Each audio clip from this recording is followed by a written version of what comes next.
In 1969, although Ford had a fantastic head start with the Mustang in the muscle car scene, they needed something a bit more competitive to take on Chevrolet, Pontiac, Plymouth and Dodge. At the time, Ford did have the GT350 and GT500 models, but in order to make the overall package appealing, they added this, the Mach 1, which is essentially a performance pack for the Mustang that could be applied to a number of engine and transmission trims. The model that we have here is a 1971, which makes it officially the first facelift of the first generation. The reason why it looks so different is because during that time, the USA implemented a number of safety standards that cars had to adhere to. Apparently the Americans over there didn't quite know how to walk into a road and avoid a car. So as a result, the bumpers are quite a bit bigger, the indicators are applied to the side, and it's pretty much a precursor for what we see in cars today. This particular model under the bonnet has a Super Cobra jet engine, which means it's got the Ram air pack, the Holley 780C FM carburetor, and as well it's got the drag pack, which gives it a 4-speed Hurst transmission. So fully loaded, we have this that would have come out of the factory all the way to South Africa as standard. Ford said that this car would push 280 kilowatts and 610 Newton meters, which given the 7-meter displacement doesn't sound like quite a lot, but if you think about that figure back in 1971 is quite intimidating.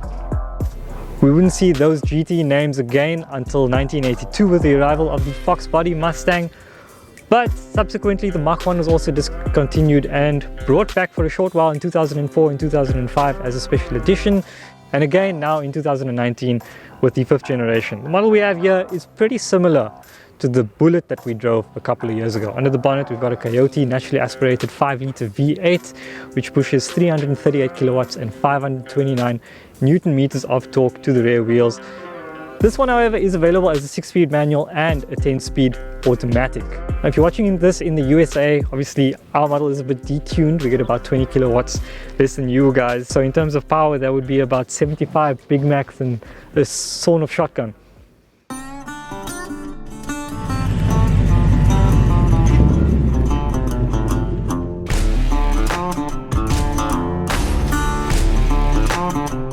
So the owner of this very special Mach 1 is Colin Lazarus, a man who doesn't really need an introduction in the automotive sphere in South Africa, and he's worked with the brand for quite some time. Colin, I'm sure the viewers would love to know the history of this particular car. How did you get it into South Africa? Well, I didn't get this car in myself, but in 1971, my late father, who was a Ford dealer in Bronkhorstspruit, decided to import one, and he imported the yellow one, a yellow one like this, with a 351 motor. And on the same boat, this car arrived. So they arrived together as twins. The 71 351 was 6,000 Rand, and this one was 7,200. And the owner that had this car until 8 years ago, I didn't know it existed. And then he called me to say he's got this car and it came in on the same boat as my dad's.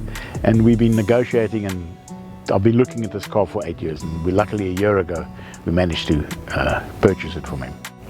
So tell me, what makes a Mustang so special? Why this car?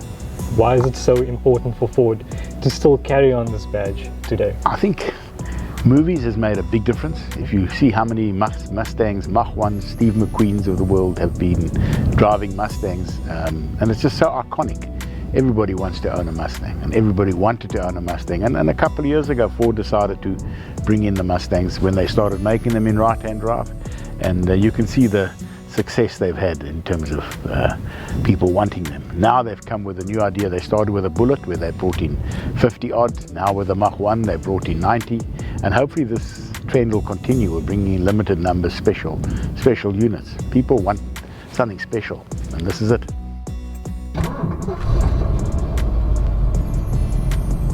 Starts up pretty good.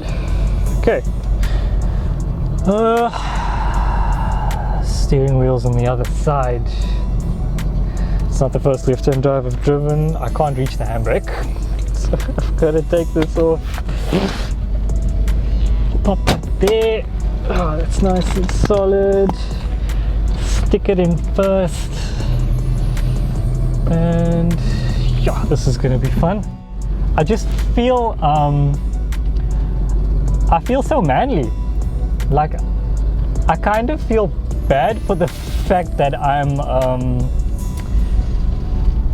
like a 50 kg human being, because I kind of feel like, you know, I need to be driving this with arms the size of Brock Lesnar.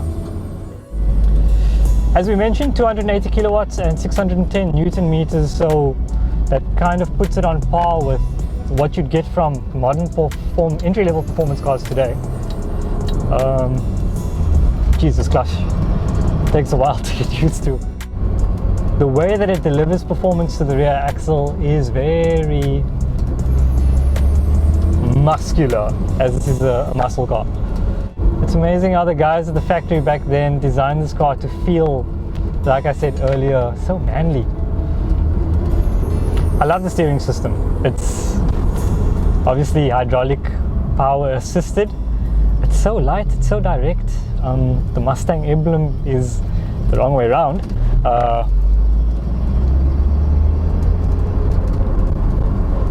Even the feel of the wheel, the enamel finish, it's very nice to the touch.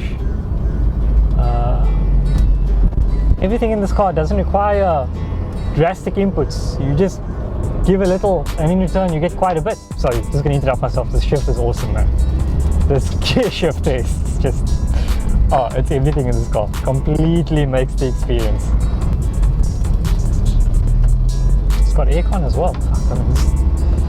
What more do you need? You've got air conditioner, you've got a stereo radio, you've got power steering, you've got a fantastic manual gearbox. I'm driving this one and I'm thinking, do I really need the new one? This is awesome, man. And I'm not even driving, I'm having fun with this thing at 40 to 60 k's an hour. You can feel the presence that this car has on the road just from behind the wheel. I don't think I've driven a cooler car than this. And I mean, geez, I've driven Lamborghinis, I've driven Ferraris, I've driven Porsches, but this is by far the coolest. The Mustang feels like a car that was designed to be the center of attention wherever you go. And that's the feeling I get from behind the wheel. I want to cry. That's how amazing this thing is.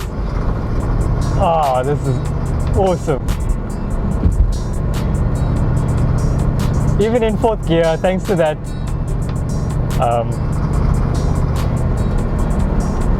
780 CFM carburetor, the car just pulls.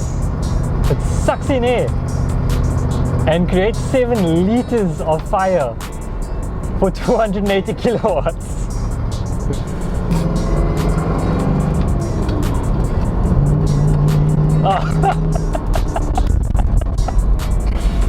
Oh man, I'm in love with this thing. I can't stop smiling.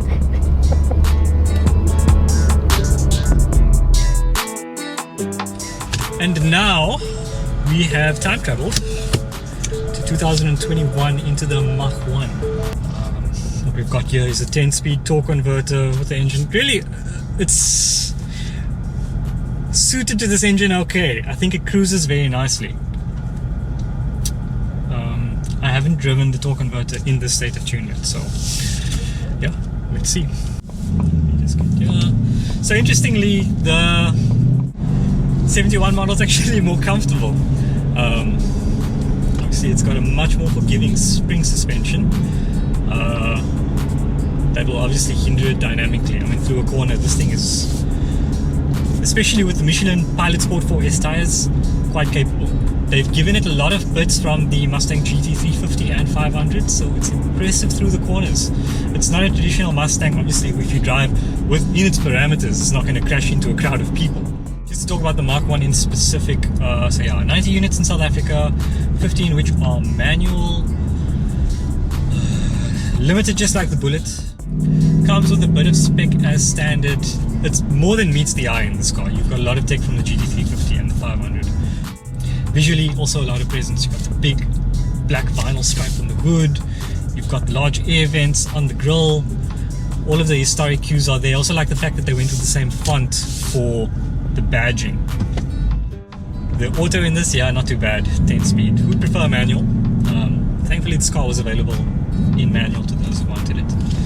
But I mean, you know, driving in South Africa, it's so frustrating. You just better off with automatic. I hate to say it, but this is just a mild rant. This has got nothing to do with the car. I'm getting tired of driving in Cape Town in particular. The fact that Ford has made an electric Mustang means that the end is nigh for muscle cars. The thing is, there are so many muscle cars available. Maybe not in South Africa, you'd have to probably import, which is probably a problem now because you can't really get left-hand drive in South Africa, but there's a fair amount of muscle cars in South Africa if you've got the cash. And I mean, I'm sorry that 71 model has just completely overshadowed what I'm experiencing behind this car. While I'm driving this, I'm still thinking about what that car was like to drive. It's a really bad sign for cars of today, where I'm getting out of a car that's just over 40 years old and I'm preferring it to the modern car.